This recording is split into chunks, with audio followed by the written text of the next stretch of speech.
ஆன்மீக நண்பர்கள் அனைவருக்கும் அன்பு கலந்த வணக்கங்கள். இன்றைக்கு நாங்கள் ஆன்மீகம் சம்மந்தமான பதிவில் கடன் கரைய ஆடி அமாவாசை பரிகாரத்தை பற்றி பார்க்கலாமா வாங்க. ஆடி அமாவாசை தினத்தில் பார்த்தீங்கன்னா மதிய நேரத்துக்குள்ள முன்னோர்கள் வழிபாட்டை நிறைவு செய்து கொள்வீர்கள் இல்லையா.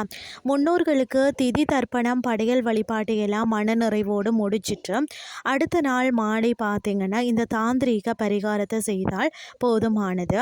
பூஜை அறையில் விளக்கேற்றி வைத்து விடுங்கள். உங்களுக்கு முன்பாக பார்த்தீங்கன்னா ஒரு தாம்பூல தட்டிலையோ அல்லது ஜாடியில் கல்லுப்பு எடுத்து வச்சுக்கொள்ளுங்கள். மனநிறைவோடு குலதெய்வத்தை பிரார்த்தனை செய்து கொண்டோம்.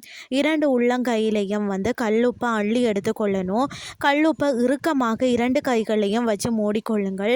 கண்களை மூடி 2 உள்ளங்கையையும் 2 தொடைக்கு மேலே வச்சுக்கொண்டு உங்களுடைய கடன் சுமையெல்லாம் தண்ணீரில் கரைக்கும் அந்த உப்பு போல் கரைஞ்சி போகணும் அப்படின்னு சொல்லி மகாலட்சுமி தாயாரிடம் மனதார பிரார்த்தனை செய்து கொள்ளுங்கள். உங்கள் பக்கத்திலேயே ஒரு பாத்திரத்தில் சுத்தமான தண்ணீரை வச்சு கொள்ளுங்கள். அந்த தண்ணீரில் கையில் இருக்கும் கல்லுப்பை கரைக்கணும். இந்த கல்லுப்பு கரைவது போல என்னுடைய கடனும் கரைய வேண்டும் இறைவா அப்படின்னு சொல்லி முழுமையான பிரார்த்தனையை வச்சுட்டு அதாவது வழிபாட்டை நிறைவு செய்து கொள்ளலாம். கல்லுப்பை கையில் வச்சு கொண்டு நீங்கள் என்ன வேண்டினாலும் கிடைக்கும். அதுவும் அதை அமாவாசை தினத்தில் செய்வது சிறப்பு. அதுலேயும் ஆடி அமாவாசையில் இந்த பரிகாரத்துக்கு பலன் அதிகம்னே சொல்லலாம். பரிகாரம் அவ்வளவுதான். இவ்வளவு எளிமையான பரிகாரத்தை செய்தால் கோடிக்கணக்கில் இருக்கும் கடன் அடையுமா என்று கேட்டால் நிச்சயம் அடையும்.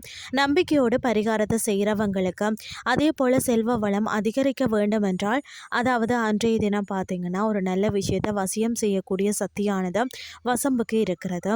நிறைய பணம் பெருகணும், வீட்டில் செல்வ கடாச்சம் வசியமாக வேணும் அப்படின்னு சொல்லி ஒரே ஒரு வசம்பு துண்டை கையில் வச்சு குலதெய்வத்தை பிரார்த்தனை செய்து அன்றைய தினம் அந்த உப்பு ஜாடியில் நீங்கள் இதை மறைச்சி வச்சிடணும். உப்பு ஜாடிக்கு அடியில் வசம்பு இருக்கட்டும்.